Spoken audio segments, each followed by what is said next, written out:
Hello and welcome to the channel where we are building a video game from scratch using Love2d and Lua. Yesterday we got our first dialogue box working for our little signs here. So if we walk up to a sign and try to read it, it will pause time, it'll say the text on the sign, and then we can hit enter again to leave it. Now we obviously don't have some great styling for it just yet, but I'm also wanting to get the text to flow on screen, right? Like it's being typed.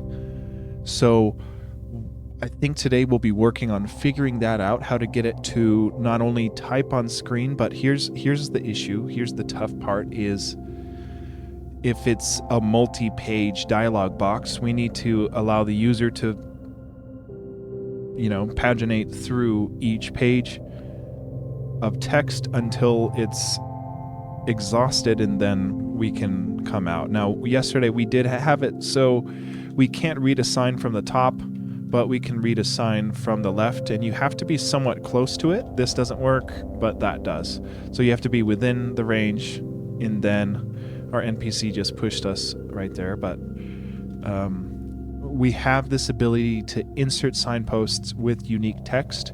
Now we're just going to be trying to figure out how to, play it on screen and handle multiple inputs. So the styling for multiple inputs of text is going to be the tough part here. I'm not exactly sure how we're going to pull it off, but let's try. Okay, one thing we do need to do from yesterday is we need to make sure that we're not hard coding in these map values. So right now we are, once enter is pressed, we're cycling through all the signposts in the map, but we want to cycle through all the signposts in the current scene's map index. So what that means is if we look at our scene view, and our scene view is a scene instantiation, that's what we're currently looking at when we load the map. It has a dot map row and dot map column. But what we actually want, what's up, Leva? How's it going? I think what we actually want is from this current map instantiation is a dot map, and if we look in the map, I think this is the one we want, the dot row and dot column, because the scene has reference to not only the current map but the next map. So I think we have to go into the scene view's current map and then go into that scene's row and column to get the exact map that we're trying to render the scenes for, the signposts for. So I think instead of 7.2 here, we want to go into the scene view, dot current scene, current map, dot row,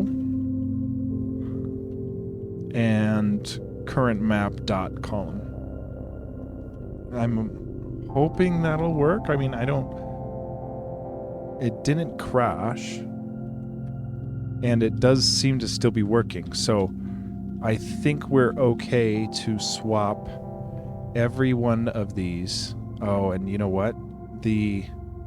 We'll do it one at a time here. We'll swap 7 for scene view, current map,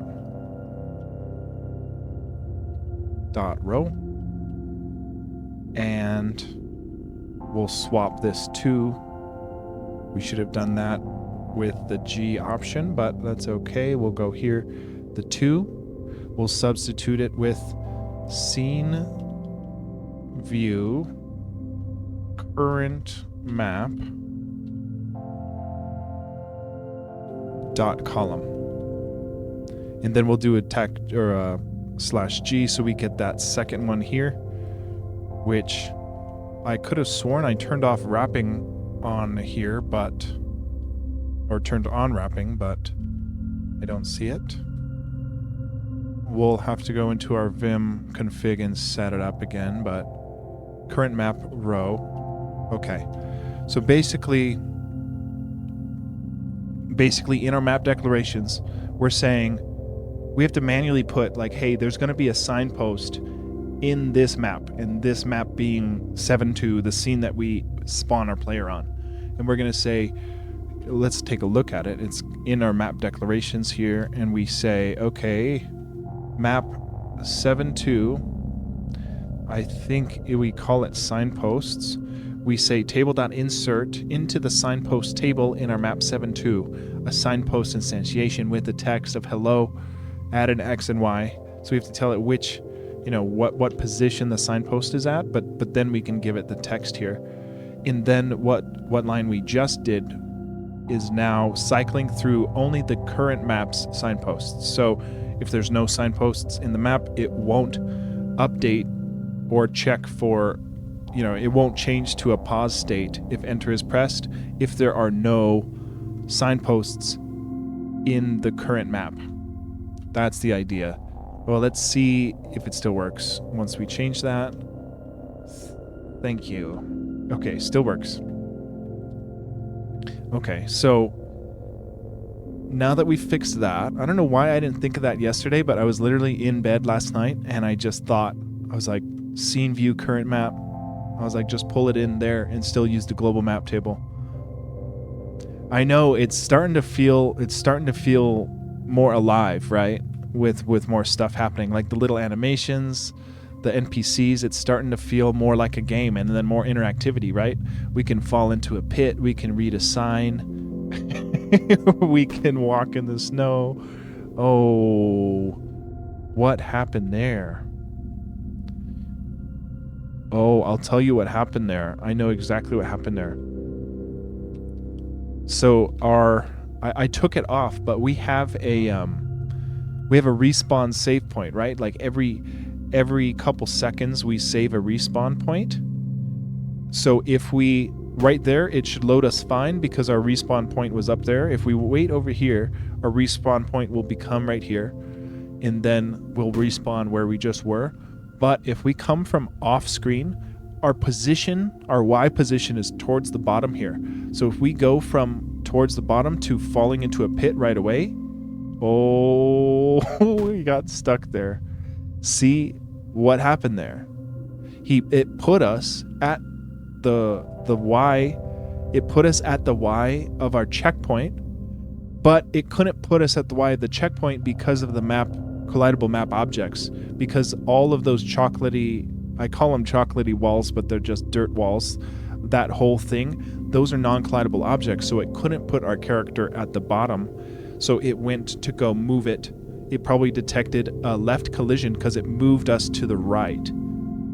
So we need to flush and reset our checkpoints upon a scene transition so that we don't accidentally pull a checkpoint from a previous screen. Because if we wait here and then we hurry up and fall into the pit, we'll get that error where we don't come up. But if we play nice, see, there's that collision movement. It knew we couldn't collide with a fence, so it moved us inside the log cabin. But if we wait here for a bit, the checkpoint will be right there where we were. So we do need to fix that. I guess let's try to tackle that right now before we forget. But yeah, let's try to tackle that now. It should be fairly easy. I think it's in, what do I call it? I call it checkpoint, I think.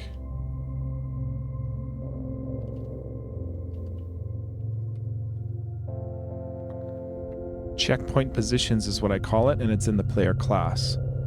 Okay, so we need to reset our checkpoint positions to be our current position upon a scene transition. So we assign our checkpoint positions here.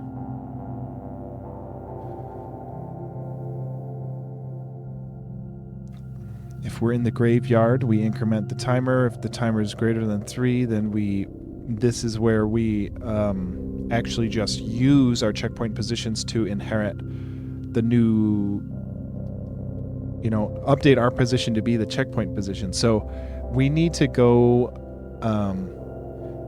this is the line we need, is the player Scene view.player checkpoint positions.x. That's a little weird, but it does make sense. We just need to go upon a scene transition. We need to go ahead and reset the checkpoint upon an event trigger. So we can come in here, find our, what is it? I mean, where is our shifting? Begin shifting.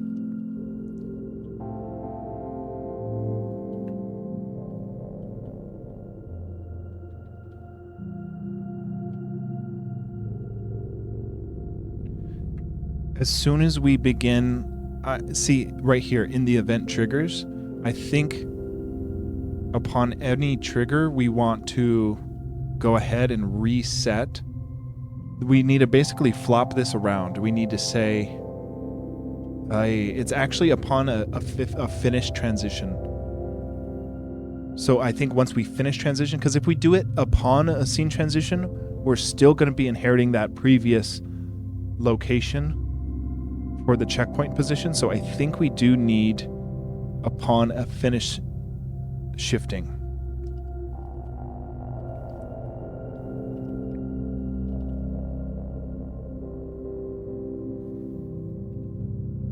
Okay, so upon a finish shifting, this is where we'll do it. And then this way we only have to do it once instead of on every different scene trigger or transition trigger. So what we'll do is we'll kind of swap this. We'll say, okay, our checkpoint positions X value gets to be whatever our current player X at the end of the shifting is.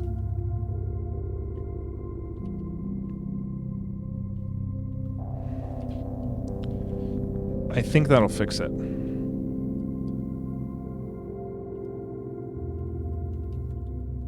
Okay.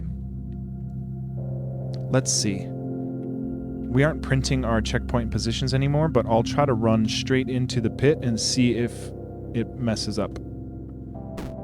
Nice.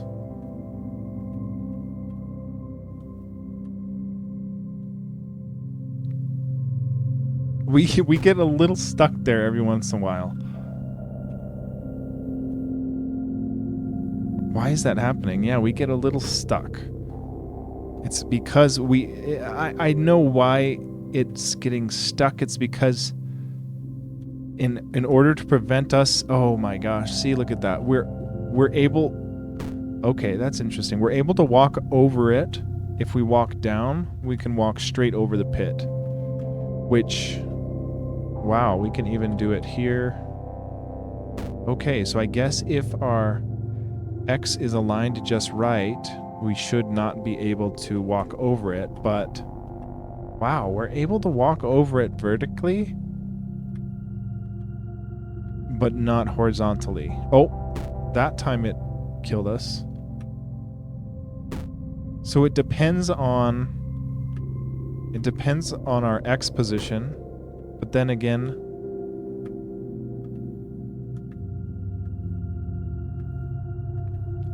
this is the reason I thought it got stuck there, because it's like once we detect that our player's in the center of the hole, we don't automatically trigger a fall. That's interesting. I don't get why we can walk. Why can we walk straight over it, but we can't walk diagonally?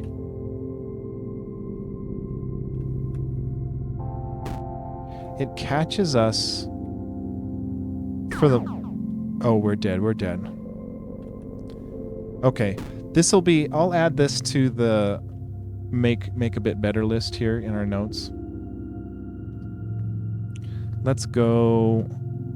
Where is... You know what? We don't have... Oh, note. Note.lua is the string note class, not the notes for our repo here. We've got to... Actually, yeah, we have to delete this notes.lua because it is empty now. I guess we can just straight up delete that now. Let's go... Yeah, let's just delete it. And then we'll add into our notes here.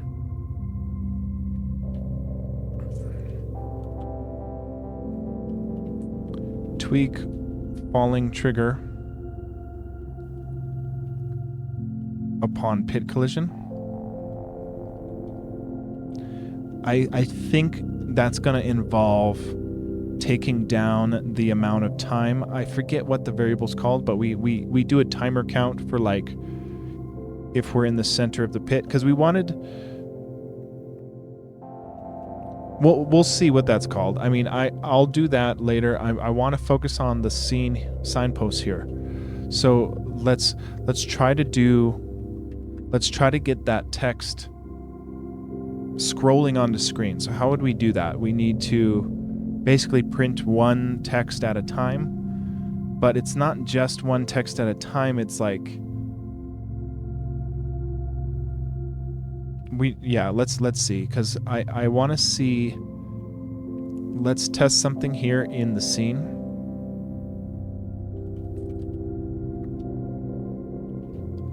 And I'm just going to try to print a string variable that we save here. So we're going to go, let's do a print, and we're going to print out a test of a string.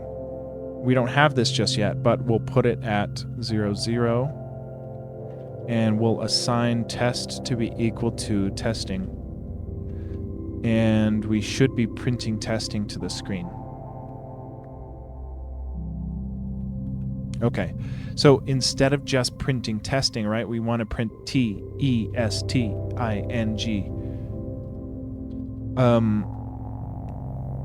I saw a method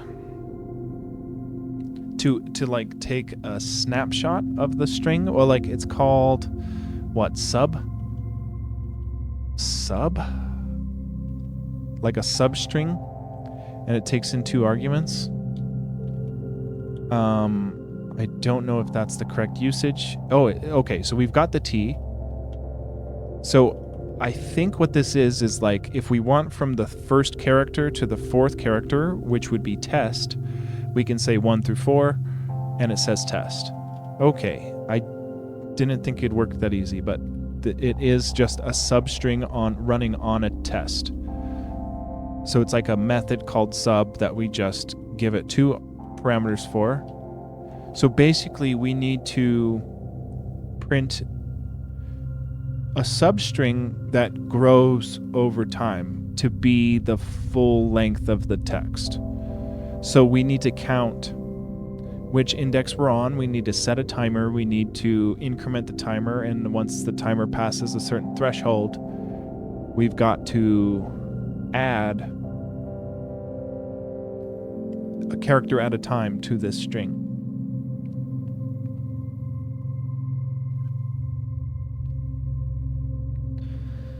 Okay, so I think I think we should do this in the signpost class.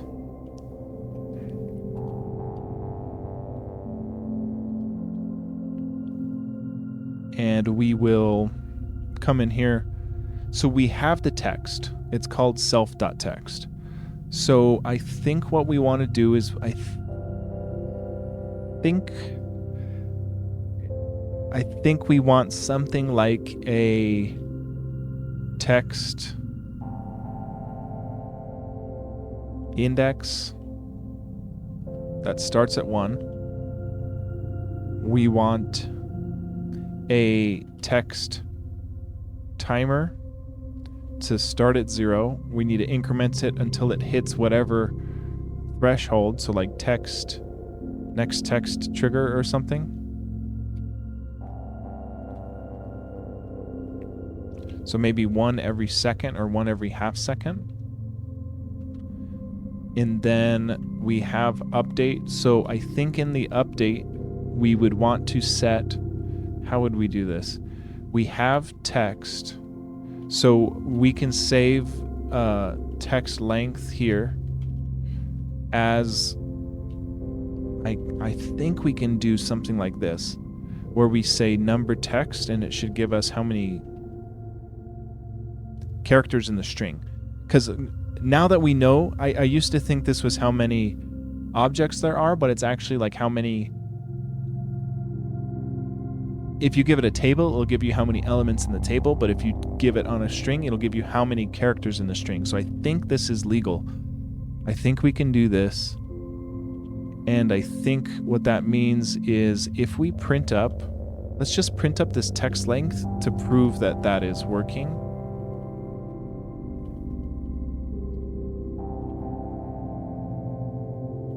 So we will concatenate to a string this self.text timer, and we want to place it at 0, 0. This should be, testing is what, 4, 5, 6, 7 characters. So hopefully this is 7. I don't see the render. It's because we're only rendering it in the signpost. So that would mean we'd have to trigger the signpost. Text 0. Okay, so it didn't work. It didn't work. The length of the text didn't work.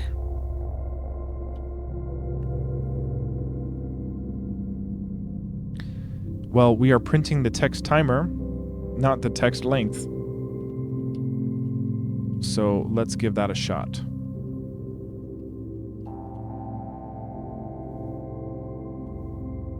Should be 7. Nil. All right. Did I really just do that? I really did. 7. Okay. So the length is working. We save it as a text length. We have an index, we have a timer, we have a trigger. So I think what we can do now is, how do we do this? We want to print up one character at a time, right? So we want to print out sub 1, 1 on the first character index. We want to print up 2, 2 on the second character index, but we don't want to just print up the substring. We want to print up the total of this result string, or whatever we call it. Like, I guess for now we can call it result and set it to an empty string. So I think here we can say, okay, let's increment our text timer. So we're going to say self.textTimer gets incremented by our current timer. So we keep updating that by delta time. And then if this timer is greater than whatever threshold we set it, which is this next text trigger, if let's say half a second has passed, then what we want to do is we want to append to our result the next substring of our text. What up, K-Chan? How's it going, dude? How's the hair treating you? Or how's the lack of hair treating you these days? I bet it feels so nice, dude. I know when I had longer hair at one point, and when I buzz cut, when I gave myself the old COVID cut, I would dry off in the shower, and it's like you like towel it and then you're done. Like, you don't have to, it's just so nice to just be like, done. So I think we want to do this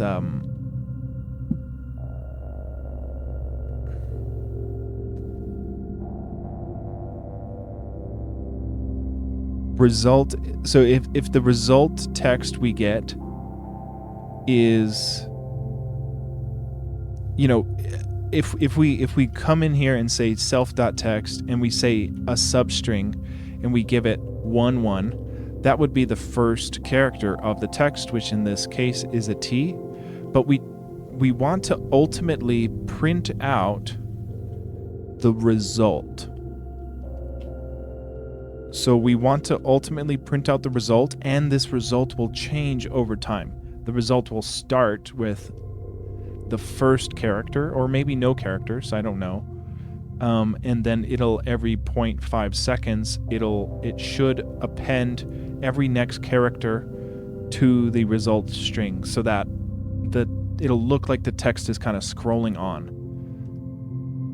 So if if we have the result and we want to put, I think what we'd want to do here is once the trigger has elapsed, we want to go into our result and we want to assign the current result, so like whatever the string used to be, but concatenate it with the substring of the next character. So that would mean that we concatenate it with our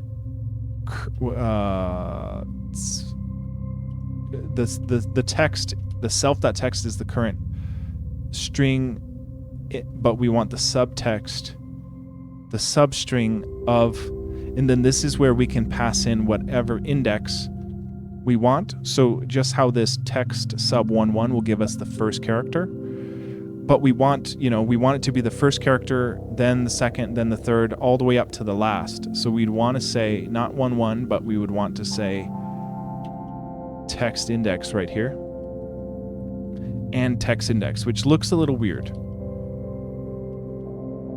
because it's like, why do you need the two parameters? And that's just because the substring method takes two arguments, a starting character and an ending character. So if we only want the one character, we have to give the same index twice, basically. So we will set our result equal to our current result concatenated with the next substring. And in the case of the very first instance of this, it'll take the empty string and concatenate it with the first index because we initialize it at 1, and the result starts out as an empty string. So the next thing we'd have to do is once we reach that threshold, we'd have to also reset our timer back to 0 so that we can trigger another event, which will then, we need to increment our index. So we will increment our test index, and then I think the last thing we want to do, let's see, self.text index gets incremented. I wish there was a ++ in Lua, I really do. And then the last thing we want to do is we only want to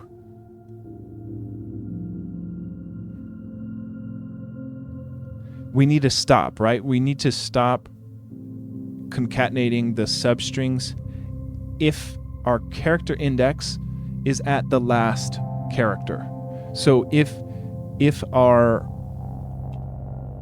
we reach that threshold and our text index is not, I guess we could do equal to. Oh, no, we need to do smaller than or equal to our text.length or our dot text length. Okay, so all this is doing is appending the next character to the string. Then we're incrementing the string, resetting the timer. We increment the timer every frame, and then if the timer is bigger than the trigger time and our index is smaller than or equal to how many characters we have, so only for a character amount of times, essentially, a text.length amount of times that we would do this. And then we want to print out the result that we are assigning here, which should grow over time as we reach the trigger threshold. So as long as we are updating our signposts, if they exist, which I don't think we are at the moment, then this should work. I guess it's a question. I guess it does make sense to put this logic in the signpost itself because, well, does it?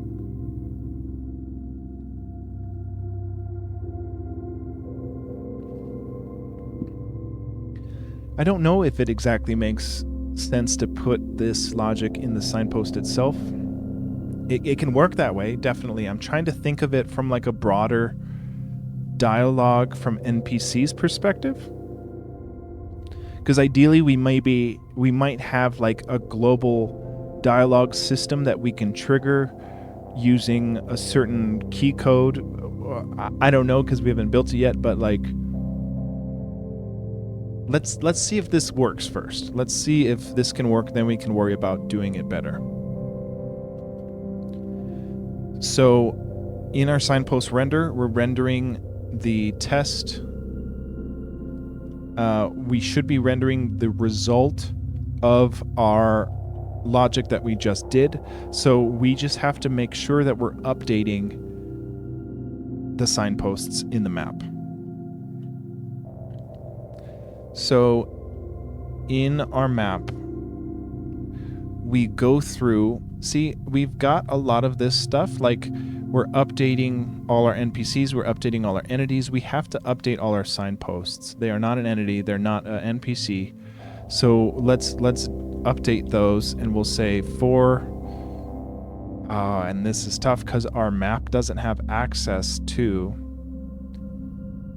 What we can do is count how many signposts are in the global map for the given row and column and save it here. So I think what we can do here is call it like signpost count and assign it to our global map at the self.row. I mean, we could just do at row column.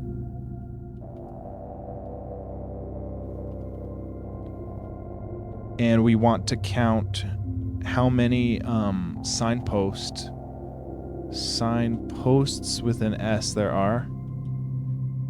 And we'll take the number of how many class entities, whatever, are in there. So we can say there's a signpost count, and then we're going to come in here to where we're updating and say for all of our signpost count, we're going to do, and we need to just basically update the map at self.row, self.column, and we'd go into the signposts plural table, and we would run an update function passing in delta time to the signposts. Now, everything that's in the signposts field of our global maps are a signpost object, so we should be able to run this update like this. So every frame, we're just going to go ahead and update the signposts. We could update the signposts only if they exist, because this might crash if there's no signposts. Yeah, I think we might have to do if the number of signposts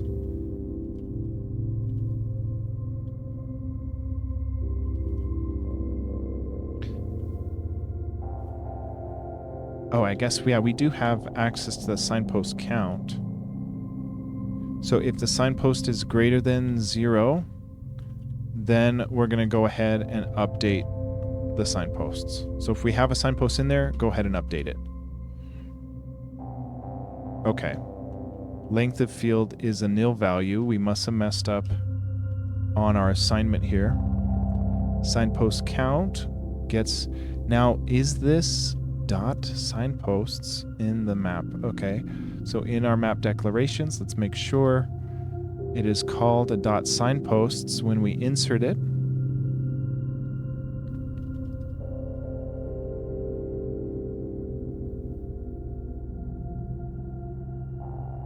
Yeah, dot signposts.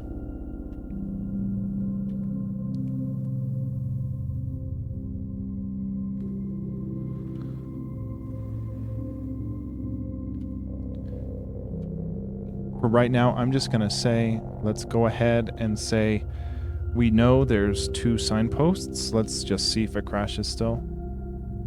It does. Signpost count. Okay. How?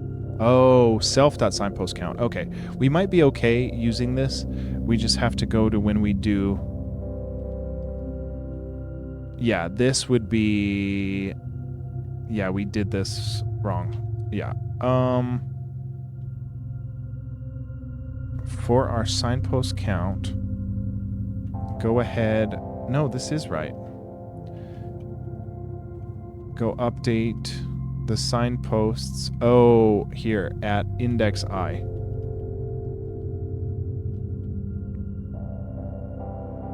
Okay, limit must be a number. Okay, let's get back this thing, and we'll try this to do the index I here.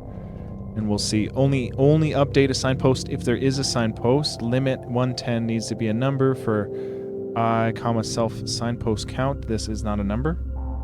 Signpost count. I thought we did signpost count. Oh, number. Here we go. Let's try that. Okay. A field signposts. Let's just say 2. We'll see. Really, signpost count. Get the length of field signpost count and it'll value on map 111. Okay, yeah. Oh, yeah. Don't want that. Okay. Yeah, this is just self signpost count.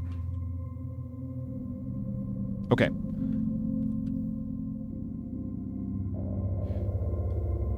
Oh.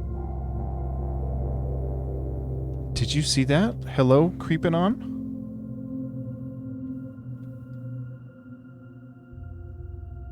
Okay, so here's the other tricky thing. Oh, I'm so sorry, Katron. I'm sorry, dude. That sucks. We aren't updating our delta time isn't changing right now. So how can we print up another index when delta time is being paused? So it is giving us the timer like we're expecting, which is really cool. It's just not updating when we're paused, because that's the definition of pause, is delta time is no longer being updated. So we'd have to pull this logic out into the play state, because we're not trying to pause all delta time. We're trying to pause the scene, right? Like the scene, the map, the NPCs, the player, the particle system. We don't want to pause the game. We want to be able to pause the scene. So if we go and look when we're doing our pause logic, we're doing that here, and we're saying, okay, if we collide with a signpost and we hit enter and we're not facing down, then go ahead and pause it. And if we're not paused, we flush our signpost collided. Okay, so right here, we don't update the scene if we are paused. So that's why it's not getting updated. So we need to pull out our logic here for our signposts into the play state so that we can update the signposts there instead of in the map. So here in the map, when we go and update that, we need that here in the play state. So I'll take that out. I'll put it in the play state, but we need a couple new things. If we go, we can take out in the map, we can take out the signpost count. And then in our play state, we can, I don't know how we would do this. What's up, Magnetonics? How's it going, dude? I guess we would need to keep a running tally of...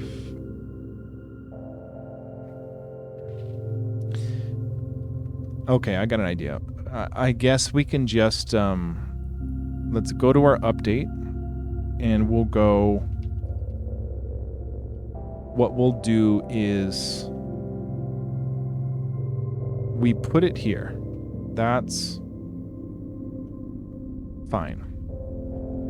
But for now, let's just say we'll just render the 2. Let's just see if this works. And we're going to update. Nice. Dude, it's really tough. It's really tough. it's like the greater freedom you're given with a project, the almost the harder it is, because there's infinite possibilities. You kind of need to narrow it down and then kind of like constrain yourself, and then you can kind of pick from there. At least that's kind of my viewpoint on it. Okay, so we're gonna say this is not right. Let's just say, for right now, we'll just say go ahead and update the signposts. We'll update both of the signposts in our play state using delta time. Signposts, math. Okay, this is gonna be, okay, here we go. This is gonna be at the scene view, current map, dot row. Scene view is our scene instance. Current map is our map instance for the current map, and then the dot. It might be map row or map column. I should not have used conflicting names there, but let's see. Wow, okay. It looks like it worked. We're updating it regardless of if we're triggering the signpost. So I think what we want to do is, instead of printing the text, let's print the result, and let's just do that. Let's test that out. So we'll try to trigger. Oh, yeah, buddy. That's what I want. Let's see here. See, so we need to flush each signpost's result upon a press of enter once you're colliding with a post, right? So we need to flush this dot result to be an empty string so that we can reset it so that it would go back to play again. So we need to go into the scene map. Where are we doing the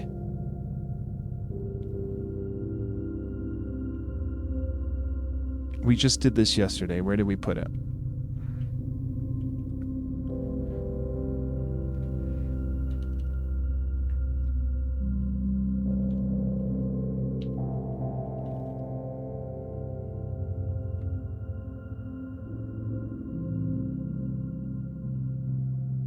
This is it.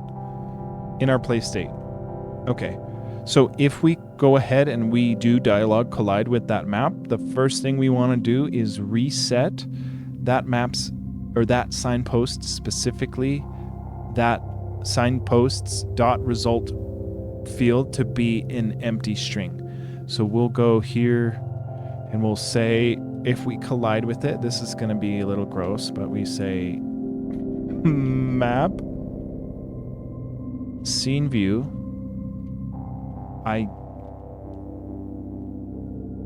scene view current map row and scene view current map column, and then we go into our signposts at the index of K, and we go into the result field and set it back to an empty string if we just hit enter. And now I'm hoping we can print up both of the strings. Okay, we need to reset the text index to 0 as well, because it's catching. Yeah, I think we need the text index at 0. If we catch it, yeah, we caught it late. Shoot. I believe we need to set the text index also back to 1.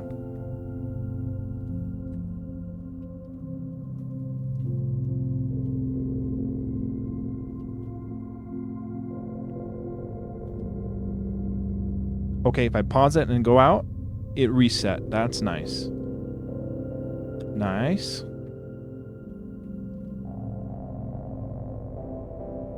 Oh, yeah. Okay, so, we need it to be faster, right? I mean, half a second isn't fast enough for that illusion.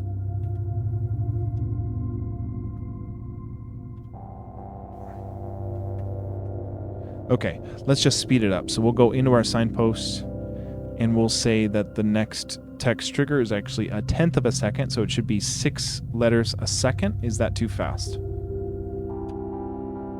Oh, actually, that looks fine. We can say something, and that would mean in our map declarations, we can give us a text parameter that says whatever we want it to say, and we can say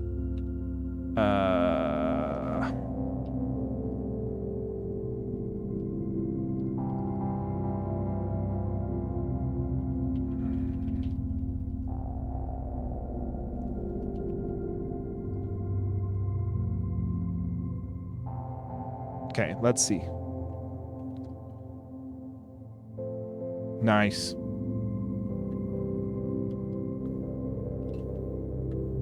We'll test the other one. Yep. So here's the issue, right? If the text length goes off screen, there's no wrapping functionality for it. This is the one part of the difficult process.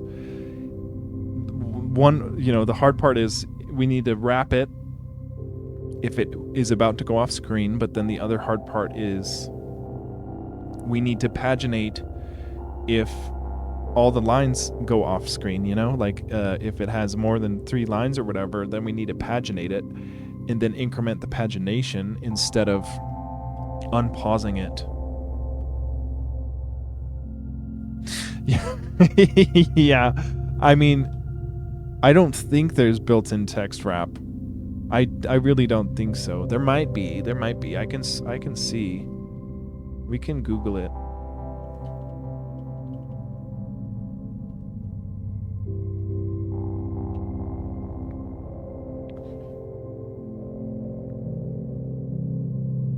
Okay, if we use printf, we could do a wrap. So if we do a love.graphics printf, we could do a wrap. Let's try to do that.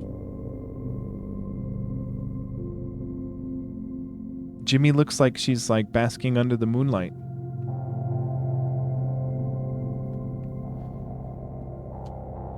Let's try this. So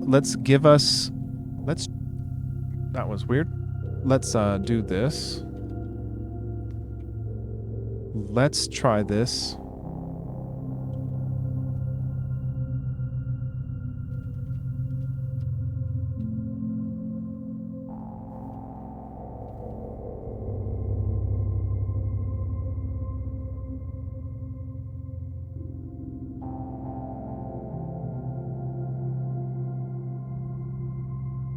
Okay, so we will do. Oh, okay. This since that's just the parameter, we'd have to go into signpost and then do the printf here. So printf in the engine here takes a couple of different parameters.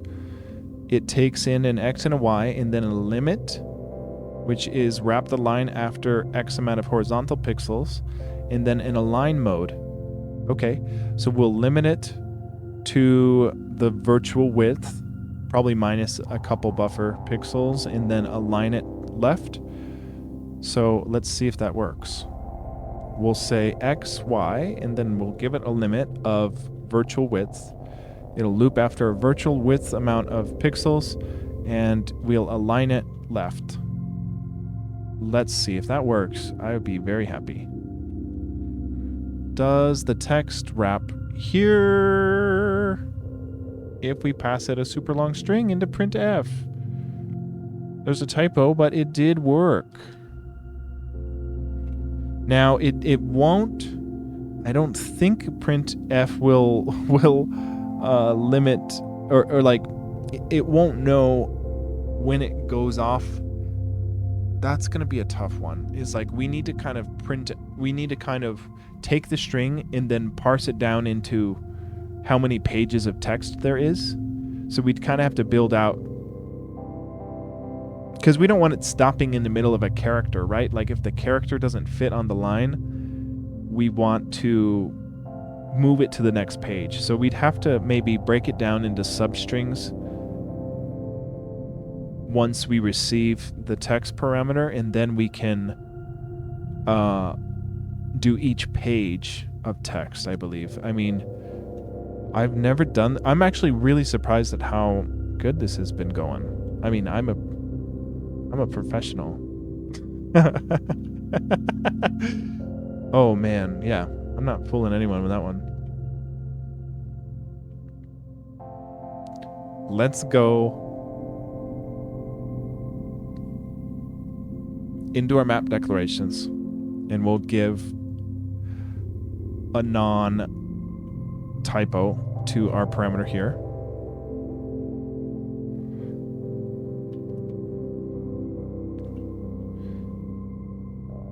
And then, dude, isn't it nice when things go smooth? Like, it's rare. It's rare for you to be like, I know what I want to do today, and I think it won't be that tough, and then it ends up not being that tough. Like, that's pretty rare, because most of the times when I'm like, oh, I know what I need to do, it just is awful. Okay, so let's do... What happens if we give a bunch of extra text?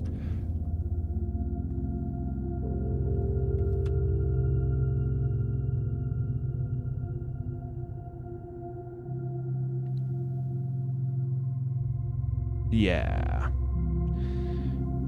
So it looks like we printed it, and we can check. It looks like it just continued to print it beneath us. So what we can do is give it a higher Y, and we can see. Yeah. Now, one thing I don't like is, like, in the middle of a string, it'll wrap it. So we just need to pick our limit to be smaller, right? Okay, yeah, it does. Okay, so I think what we'd want to do is do something like a virtual width minus 20 maybe, so that we wrap it sooner. And it just depends on the length of word we're putting in there. If we put in like a 20 character word, it will ultimately wrap by the time the last pixels get on there. But let's see.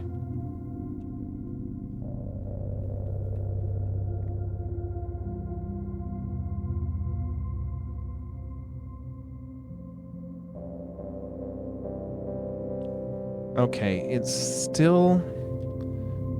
Let's try this at a minus 50 and see what that looks like.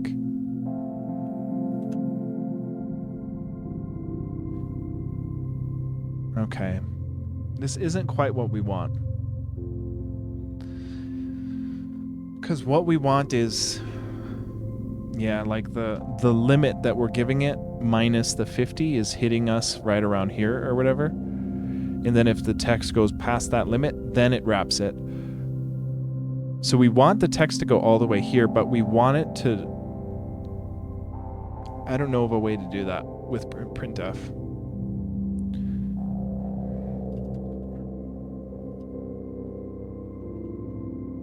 I'm going to speed up the text a bit more. 0.1 is still too slow. We'll try a 0.05. Twice as fast. Let's go. Dang, really? I still think that's slow.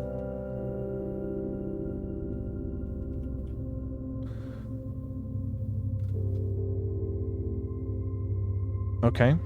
That's maybe too fast, but...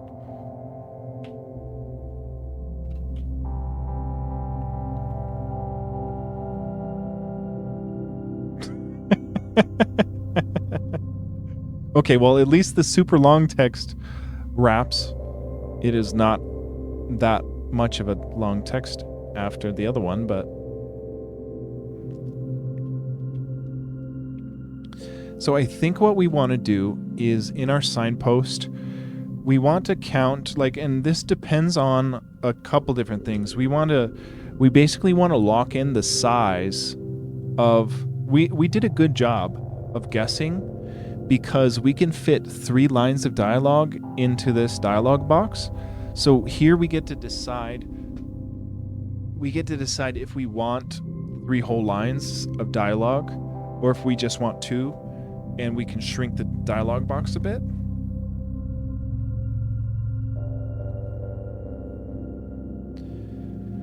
I'm kind of thinking we want like a little bit of styling to the box. I'm going to turn off our key logger here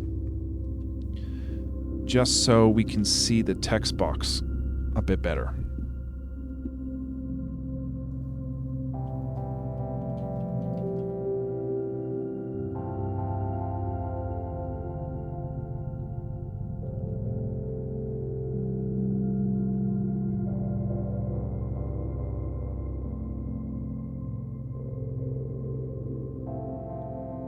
Okay, I thought we would have had a keylogger that we could have toggled here.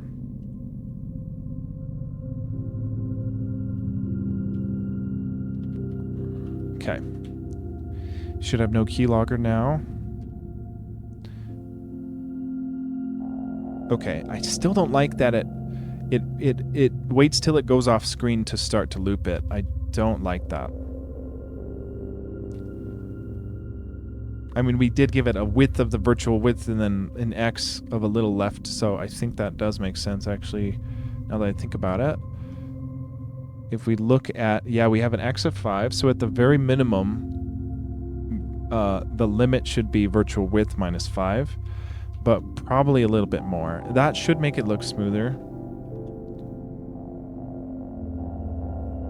Ooh.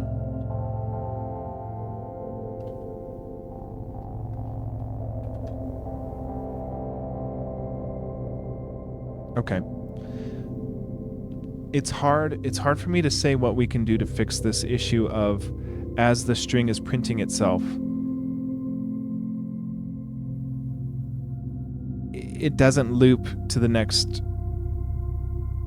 geez, I don't know. It doesn't loop to the next line until the string's long enough to know that this whole word can't fit within the limit. So we might have to do something. How would we fix this? We could see, and that's the weird thing, is like printf isn't giving us any access to any X position of the current text we're rendering. So how would we basically want to say if the text we're inserting at this point in time is within the next word's character length away from the right side of the limit.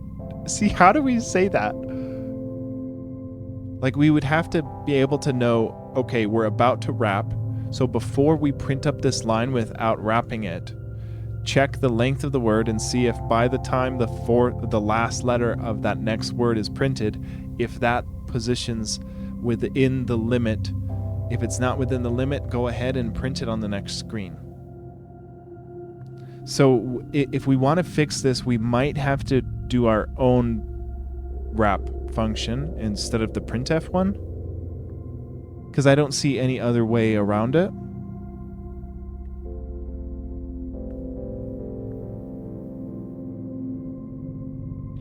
I don't see a way we could not print. Yeah, I don't see a way. That's tough. That's tough.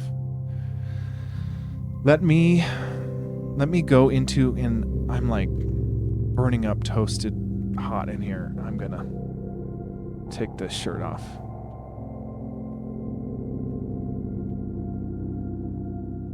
I'm like about to sweat.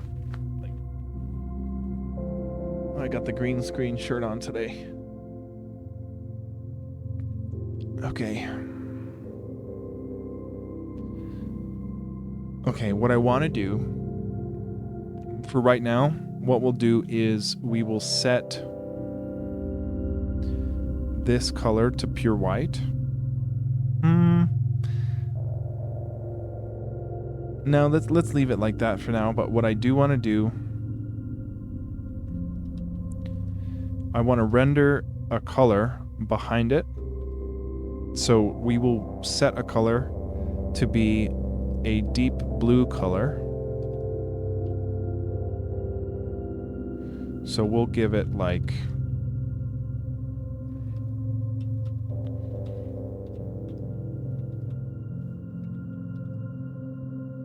this, and then we will fill.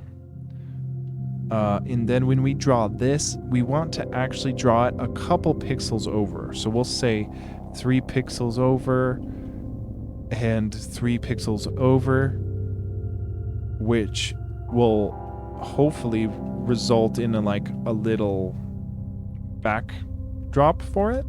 Yeah. Not, it's gross, but at least it's better than... Actually, yeah, we want it to be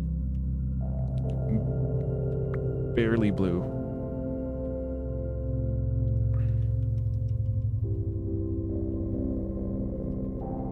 Very dark, right?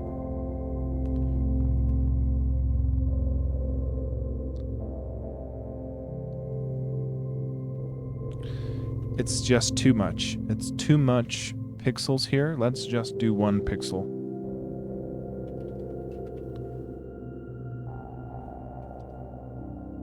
That looks much better. Okay. Okay, sweet. That's awesome. See, when it doesn't have to wrap before the line is finished, it looks really good. But right there, like here, it did HER and then it looped. It wrapped. And it just looks bad when it starts printing on the line and then has to move it. So maybe there's a way to do this. Maybe there's a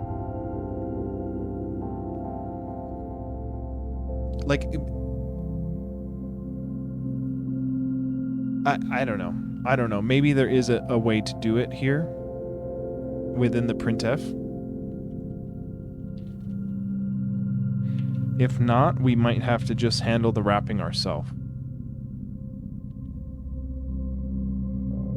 I am white. I am a bum. I do live in a trailer with my mom.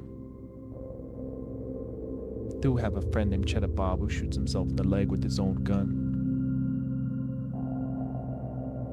I don't see a way.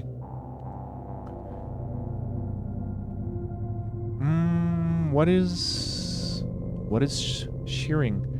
Shearing factor.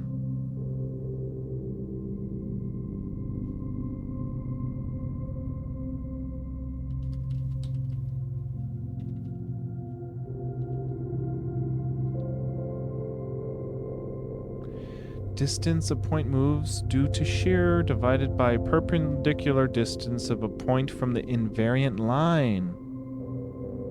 How'd I forget?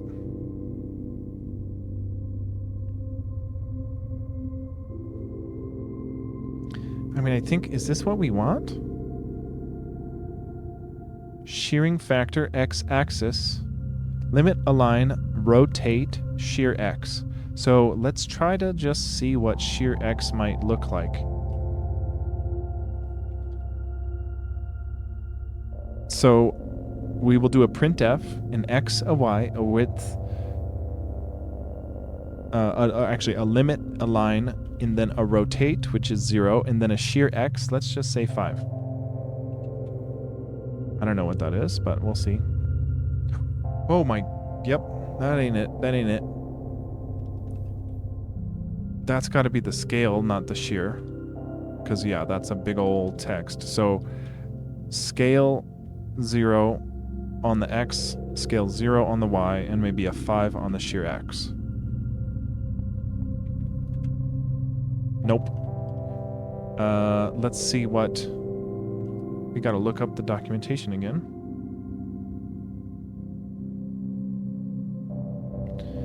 Scale x, scale y, scale x, scale y, origin offset, shearing. So scale x, holy crap, okay, limit, align, rotation, scale x, scale y,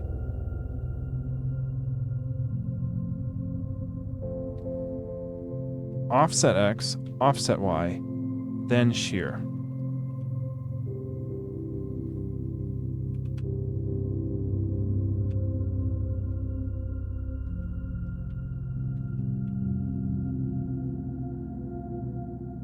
Okay, what's going on?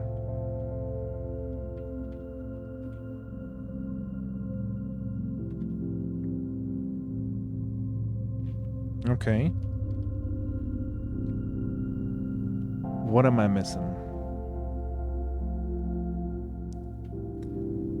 Geez, text, font. Okay, whatever. Text, font optional. X and Y. Limit align. Limit align. Limit align. Rotation. Oh, I think the scale X and Y need to be 1 and not 0. I think that's why we weren't seeing anything. So there's limit align, rotate, scale X, scale Y, offset X, offset Y, shear.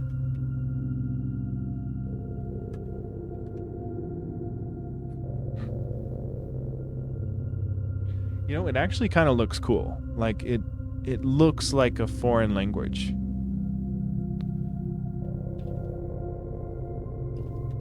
I don't think this is going to be the thing that saves us.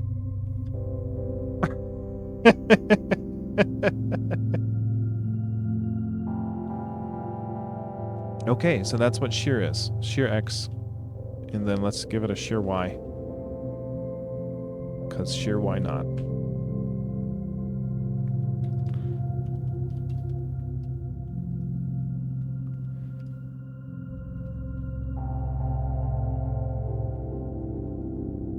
Wow. I kind of like it. Kind of like it. Not gonna lie.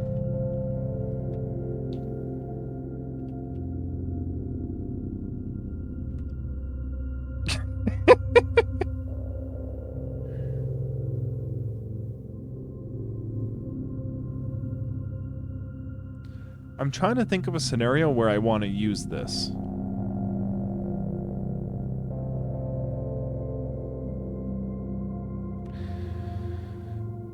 But it's only with text, right? Like, I don't think there's a... Is there a shear factor on image drawing on drawables? I don't know. Okay, so what I'm figuring out is we probably do need to come up with our own text system for wrapping because I just don't think there's a way to get it. We basically... Like, let's walk through what would happen if we make our own text wrapping. We would have a certain character length that we would need to reach, but we would need to count the length of the next word. So we'd have to... Yeah, it would be quite manual. Because we'd have to count how many characters are in the next word, but only print out the next letter of the string as long as the next word plus the current character count is less than the character limit. And print it up, and then if it's not over the character limit, then we need to wrap it to the next line so that we can print the word starting on its correct line. Like maybe there's a...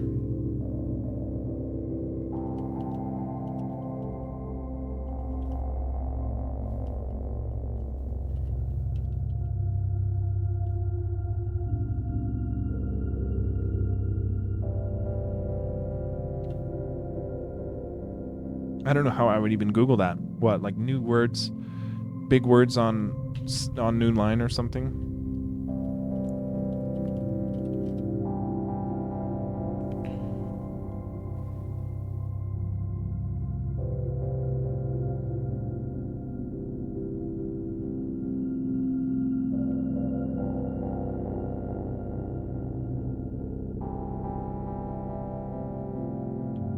I'm not sure how to do this. Because there's no way printf would know. There's no way printf would know. Hey, what's up, Prosto? So, Prosto, we're looking at printing our text here. Why do I do this? Printing. Like, we talk to a sign and it prints up this text. But the problem is, as it goes to type H-E-R-E, it starts typing H-E-R, and then by the time it gets to an E, printf knows, oh, we need to wrap this, so then it moves it to the next line. So I'm trying to figure out a way to start typing the word on the line it's going to end up at.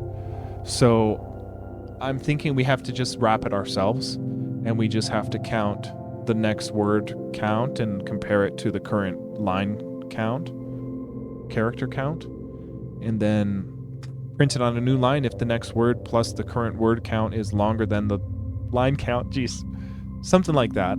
I think we're going to have to do something like that. Which, I mean, we don't have to. We can keep it like this, but it doesn't look that good. Doesn't look so professional. And it would be nice. Cheat with unprintable characters.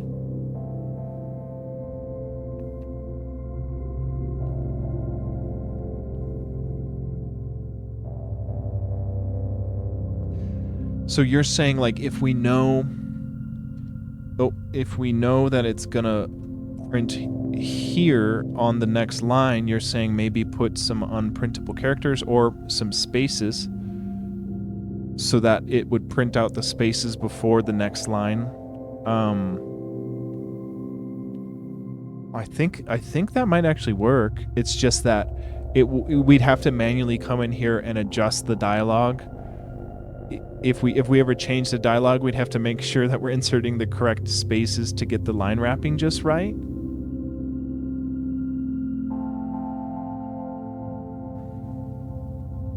A fill and replace.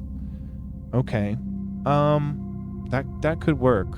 Because, like, if we know, like, let's say it's like 20 characters per line, we could do this line fill that you're talking about that says, like, oh, if the 20th character is part of a word, then we know we need to go back to the beginning of that word, and that first line of text is the first line, and then split it up like that.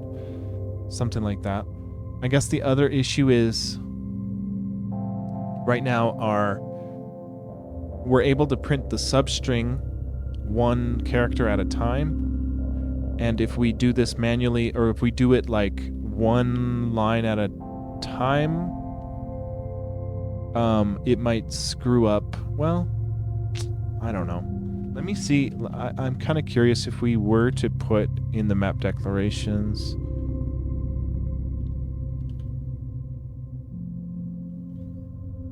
If we were to say, we know it wraps on here, and we wraps after 3 characters, so why don't we put those 3 characters right here? And then see, just to see. Didn't quite work.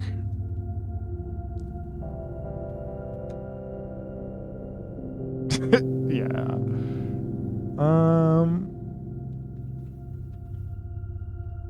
Yeah, we're gonna have to do some nasty stuff to this, I think. I mean, that looked like it worked, but it was slow. It was the wrong speed to print up the next line. Yeah.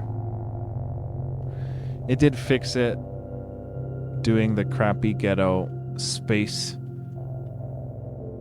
But yeah, that's not how we want to fix it. There's a string get get width, like a string get width.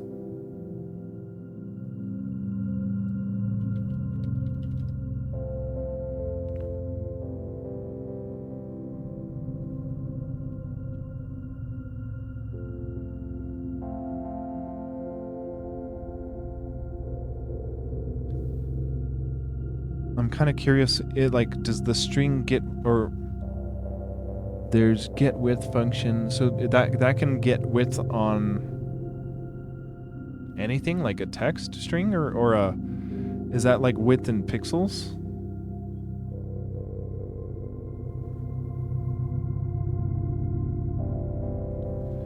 Track the length of the last line.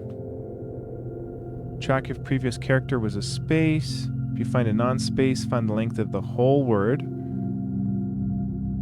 Check if total length of line would be more than available space. If yes, insert it in. Text get width.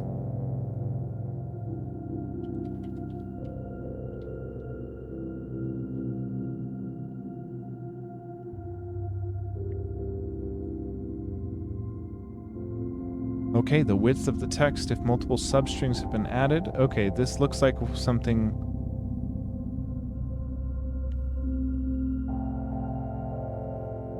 Yeah. See, and that's the tricky part to me, is like we'd have to know. So if we track the length of the last line, track if the previous character was a space, then if there's a non-space, find the length of the whole next word, yeah, and then compare that to the current line. Okay. Yeah.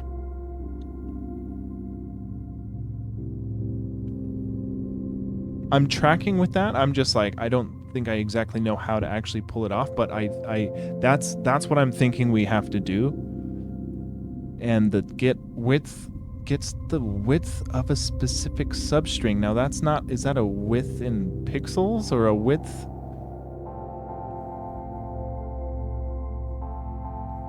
Yeah, the whole last line. Yep. Okay. Definitely. Yeah. Because we want to be able to pass in just one string and then have it be like, oh, we know where to insert the new line, because as we're inserting it, once we found a space, the next word was too long to pass the character limit or for the line. Therefore, we new line it. Text get width to get the length of it plus the whole next word.